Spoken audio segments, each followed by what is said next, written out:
লইট্টা মাছের ঝুরি ভাজা রান্না করব।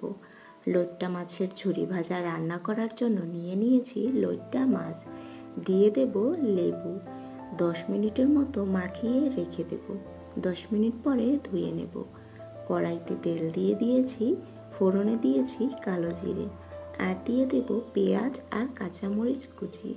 কিছুক্ষণ ভেজে নিয়ে দিয়ে দেব আদা আর রসুন বাটা, দিয়ে দেব হলুদ গুঁড়ো, মরিচ গুঁড়ো, পরিমাণ মতো লবণ। এবার মশলাগুলো কিছুক্ষণ ভেজে নেব। মশলাগুলো ভাজা হয়ে গেছে, দিয়ে দেব লইট্টা মাছ।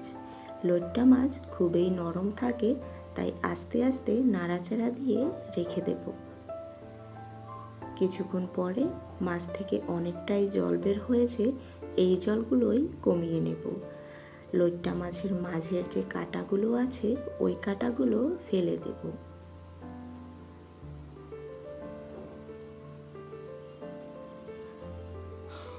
ছাদে চলে এসেছি, কয়েকটা ধনিয়া পাতা নেব, তাই নিজের গাছ লাগানোর এই একটা সুবিধা, যখন যা মন চায় তখন তাই ছিঁড়ে রান্না করা যায়।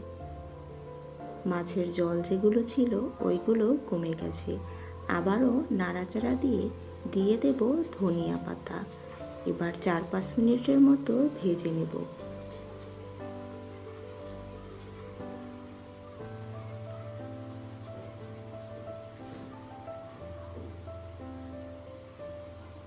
হয়ে গেছে, এবার নামিয়ে নেব। এইভাবেই রান্না করে নিলে হয়ে যাবে লইট্টা মাছের ঝুরি ভাজা।